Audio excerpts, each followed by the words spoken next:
क्या आपको लगता है कि शेयर बाज़ार या म्यूचुअल फंड में निवेश करने के लिए आपके पास हज़ारों या लाखों रुपए होने ज़रूरी हैं?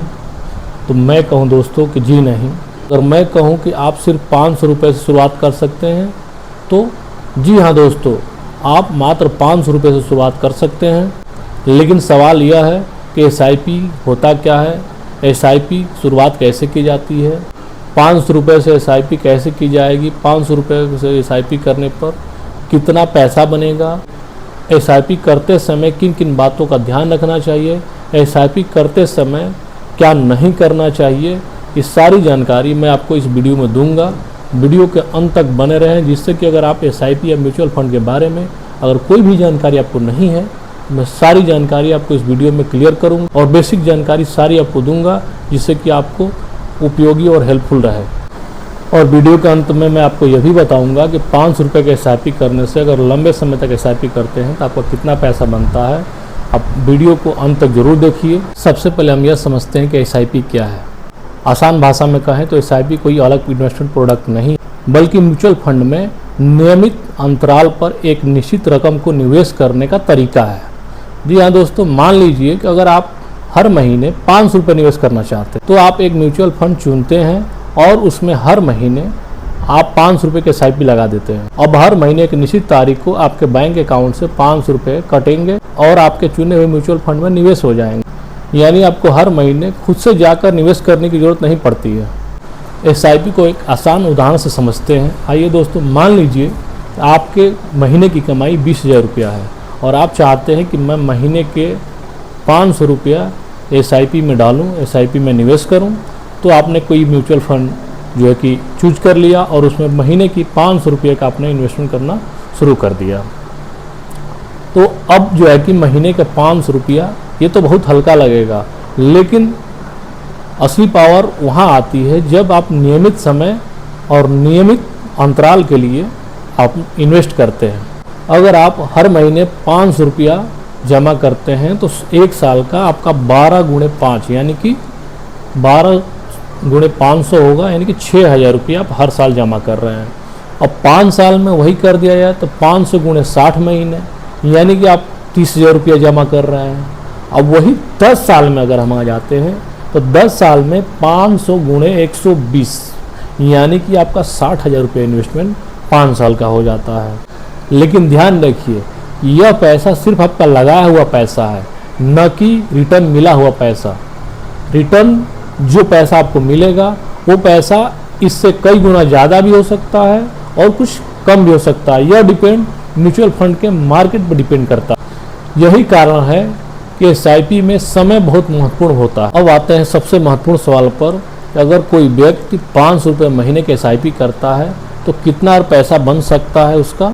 अब इसे एक उदाहरण के तौर पर मान लीजिए, अगर कोई व्यक्ति 500 रुपया 12% सालाना रिटर्न की दर से मान लेते हैं तो 500 रुपये प्रति महीने के SIP 10 साल के लिए जो इन्वेस्टमेंट होगा वो 60,000 रुपया होगा और अनुमानित फ्यूचर वैल्यू 1.16 लाख रुपए हो सकता है।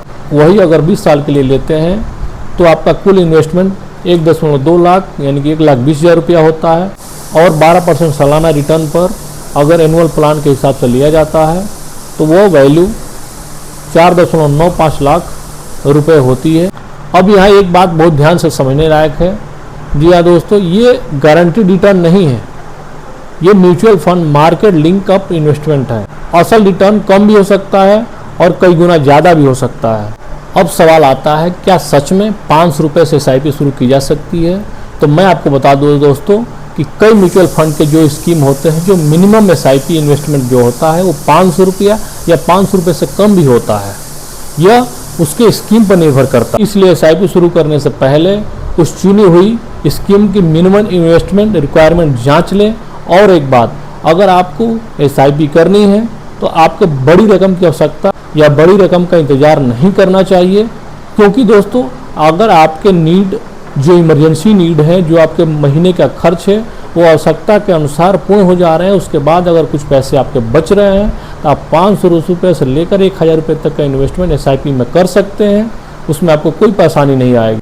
भले ही वो रकम आपको देखने से 500-1000 रुपये छोटी लग रही है, लेकिन इन्वेस्टमेंट की जो हैबिट आपके अंदर आ जाएगी, वो हैबिट आपके आगे चल के बहुत ही काम आएगा, जिससे कि इन्वेस्टमेंट के पर्पज से काफ़ी अच्छे पैसे बचा सकते हैं और अपना इन्वेस्टमेंट भी अच्छा तरीके से कर सकते हैं। अब बात करते हैं एक प्रैक्टिकल प्रोसेस की कि 500 रुपये से SIP कैसे शुरू करें। तो SIP शुरू करने से पहले आपको एक म्यूचुअल फंड इन्वेस्टमेंट के प्लेटफॉर्म या AMC की सुविधा का इस्तेमाल करना पड़ता है। आपको अपनी KYC करनी पड़ती है, उसके बाद आपको अपने स्कीम को चुनने का मौका मिलता है। इसके बाद आपको म्यूचुअल फंड की कैटेगरी दिखाई देती है, जिसमें आपको large cap fund, mid cap fund, small cap fund, index fund and flexi cap fund आदि आपको दिखेगा। लेकिन सिर्फ आप इसलिए कोई इन्वेस्टमेंट फंड न चुन लीजिए जिससे कि कोई कह दिया हो कि यह रिटर्न ज़्यादा देगा, बल्कि उससे पहले आप ये समझिए कि आपका गोल क्या है, आप कितने इन्वेस्टमेंट कर सकते हैं, आप कितने रिस्क को सह सकते हैं, उसके हिसाब से आप अपना इन्वेस्टमेंट करें। इसके बाद आप SIP अमाउंट चुनिए, जो कि उदाहरण के लिए आप 500 रुपये ले सकते हैं। उसके बाद फिर आपको SIP की तारीख चुनने के लिए मिलता है, जो कि आप SIP की तारीख चुनकर और डेट फिक्स कर लेते हैं।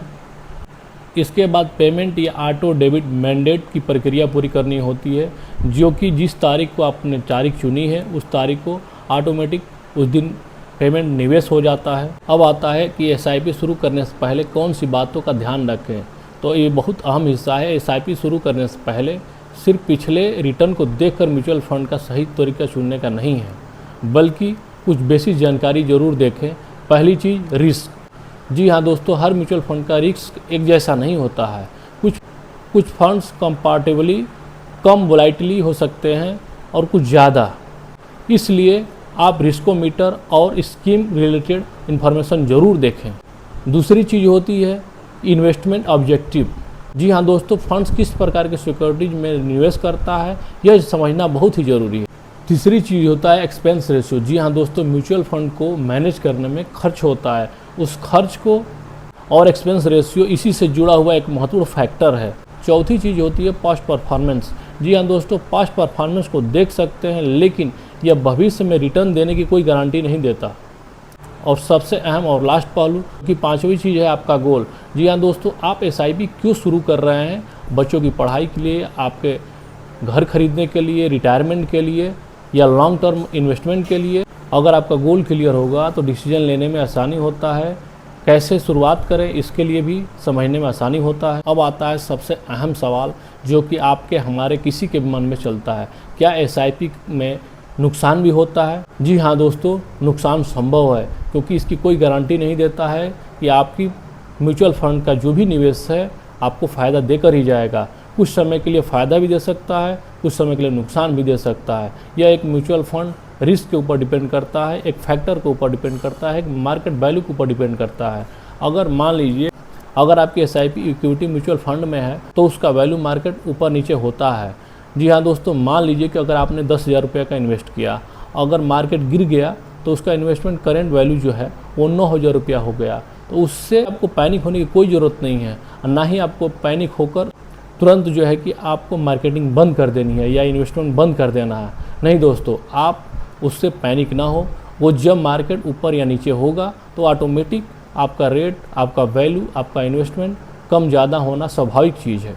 लेकिन इसका मतलब ये भी नहीं है कि हर किसी गिरावट में आप आंख बंद करके इन्वेस्टमेंट करते रहें। नहीं, आप अपने रिस्क, गोल और उसके टॉलरेंस पे ज़रूर ध्यान दें कि इस गिरावट में हमारा कोई ज़्यादा नुकसान तो नहीं है। अगर नुकसान ज़्यादा आपको समझ में आ रहा है तो आप बंद कर सकते हैं, अन्यथा आप इन्वेस्ट करके अपने पूंजी को बढ़ा सकते हैं, आप अच्छा ग्रो कर सकते हैं। अब बात करते हैं उन गलतियों को जो बिगनर्स हमेशा करते आए हैं। हर कोई बिगनर्स अपना गलती दोहराता है। जी हाँ दोस्तों, गलती नंबर 1, सिर्फ किसी दोस्त या इन्फ्लुएंसर के कहने पर आप म्यूचुअल फंड में इन्वेस्ट कर देना। गलती नंबर 2, सिर्फ पिछले पास्ट परफॉर्मेंस को देखकर, पिछले साल का परफॉर्मेंस को देखकर आप इन्वेस्ट कर दिए।